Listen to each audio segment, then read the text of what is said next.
Alors maintenant, on veut calculer un prix. Donc, j'ai un chocolat. Je sais qu'il coûte 13,60 € le kilo. J'ai 250 grammes de chocolat. Combien ça va me coûter? Alors, je peux de nouveau noter plein de choses dans ma zone de travail ou sur ma feuille de brouillon. Si je n'ai pas de zone de travail, j'utilise ma feuille de brouillon. Alors, on y va. Moi, j'ai 250 grammes, mais je ne connais pas le prix. Par contre, je connais le prix pour 1 kilo. 1 kilo, c'est combien de grammes? C'est 1000 grammes. Ok. Donc là, j'ai 250 grammes. Il faut savoir que 250 grammes, c'est un quart de kilo. On le sait, vu que 0,25, c'est un quart. 0,25, c'est 25%, c'est un quart de tout. Et donc, si j'ai le prix de tout, eh bien, un quart de ce prix, ça va être le prix de tout divisé par 4. N'est-ce pas? On y va. J'ai noté le tout, pardon. Donc, attention à ne pas écrire kilo, hein, sauf si vous écrivez 0,25 kg. Mais donc, on veut toujours les mêmes unités de mesure. Alors, 1000 grammes, c'est 13,60 €. 250 grammes, c'est moins que 1000 grammes. C'est moins. J'ai partagé mes 1000 grammes en 4 paquets et j'en prends que 1. Donc, je dois diviser mon prix en 4 prix et en payer qu'un.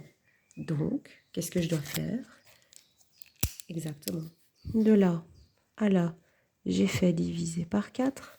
Donc, de là à là, je fais diviser par 4. Et ça tombe bien. Youpi! J'ai droit à la, je vais mettre plusieurs i, calculatrice. Donc 13,60 divisé par 4, c'est comme si on faisait 12 divisé par 4 et puis 1,60 € divisé par 4. Pour les rapides, la réponse elle est déjà dans votre tête, vous la voyez. 12 divisé par 4, ça fait combien d'euros? Ça fait 3 €. Et 1,60 € divisé par 4, ça fait 40 centimes. On est à 3,40 €, mais on peut quand même utiliser la calculatrice. Et elle est là, ma solution, 3,40 €. Et une autre manière de faire, c'est... Là, on a fait une règle de proportionnalité. Proportionnel, donc c'est proportionnel, divisé par 4, divisé par 4. On aurait pu aussi faire 13,60 €, le prix divisé par la quantité, fois la nouvelle quantité. 13,60 divisé par 1000, ça fait 1, 2, 3, 0,0136 fois 250. Et dans votre calculatrice, vous allez voir que vous arrivez à 3,40 €. Nouvel exemple, on a des tomates. Je sais que mes tomates coûtent 3,50 € pour 1 kilo. Et cette fois-ci, je n'ai payé que 1,75 €. Donc je dois comprendre quel est le lien entre ces deux. Et donc ce que je fais, c'est que je divise ce prix de base de kilo par le prix que j'ai payé. Ou je vois directement qu'en fait, 1,75 €, c'est la moitié de 3,50 €. Donc j'ai payé, non pas pour 1 kilo, mais pour la moitié d'un kilo. J'ai payé pour 500 grammes, exactement.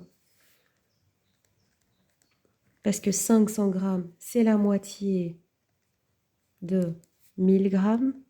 Et 1000 grammes, c'est 1 kilo. Et mon prix de 1 kilo, c'est 3,50 €. Mais là, j'ai payé 1,75 €. Et si je fais ça fois 2, je paye 3,50 €, le prix d'un kilo.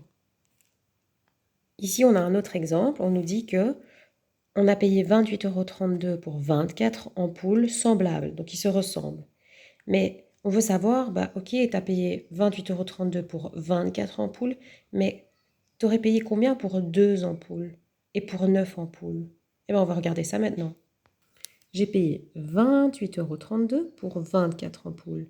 J'ai payé combien pour 2 ampoules? Alors, comment on fait pour passer de là à là? Eh bien, j'ai partagé 24 en divisé par combien? J'ai divisé par combien, pardon? Divisé par 12.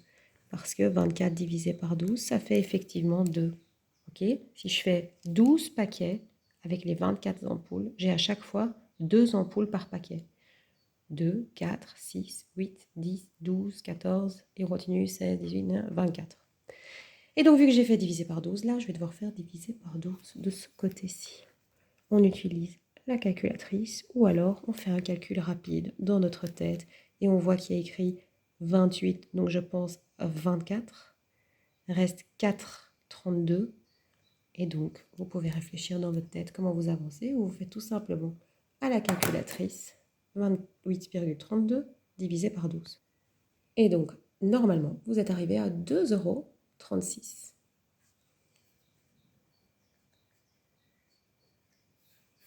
Parce que 24, c'était 2 fois 12, restait 4,32.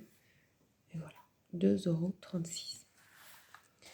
Première réponse. Mais c'est pas fini. On vous avait dit, et pour 9 ampoules, eh bien voilà. Et pour 9 ampoules, j'y vais. Pour 9 ampoules, je continue mon tableau. Le prix de 9 ampoules. Et là, c'est compliqué. Parce que je ne sais pas passer de 2 à 9 en faisant fois quelque chose. Sauf si vous voulez aller vite. Alors, vous faites 9 divisé par 2. Ça fait combien? Ça va vous donner un nombre. Et donc, vous savez que 2 fois ce nombre vous donne 9. Et donc, vous faites 2,36 € fois ce nombre pour arriver à la réponse. Donc, 9 divisé par 2, c'est 4,5. Donc, 2 fois 4,5, c'est 9. Donc, je sais que là, j'ai fait fois 4,5. 2 fois 4,5, c'est 9. Et donc, ici, je fais 2 fois 4,5. Enfin, 2 fois 2,36 € fois 4,5. Et ça en fait dans la calculatrice.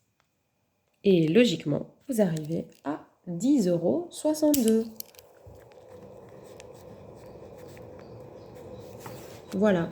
Pour ceux qui trouvent que c'est trop compliqué de se rendre compte que c'est 2 fois 4,5, on peut aussi se dire, bon, j'ai le prix de 2 ampoules, donc je peux connaître le prix de 1 ampoule. Ça veut dire que je dois diviser 2,36 par 2.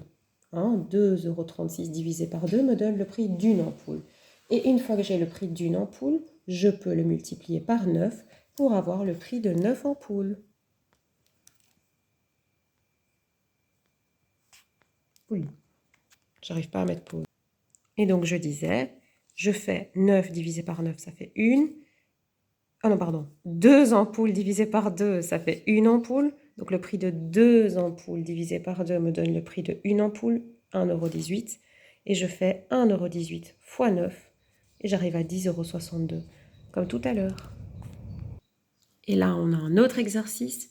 J'ai 100 grammes d'un article qui coûte 3,80 €. Donc, 25 grammes de cet article vont coûter...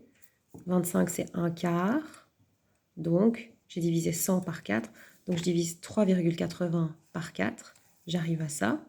Ensuite, je veux savoir 75 grammes. Mais donc, 25 grammes fois 3 fait 75. Donc, je dois faire ce nouveau prix fois 3 pour arriver au prix de 75 grammes. Ensuite, je suis à 225 grammes. Et ensuite, je suis à 900 grammes. Et à chaque fois, il faut réfléchir à comment calculer, fois quoi il faut faire pour arriver à la réponse. Vous pouvez vous amuser à faire ça à la maison.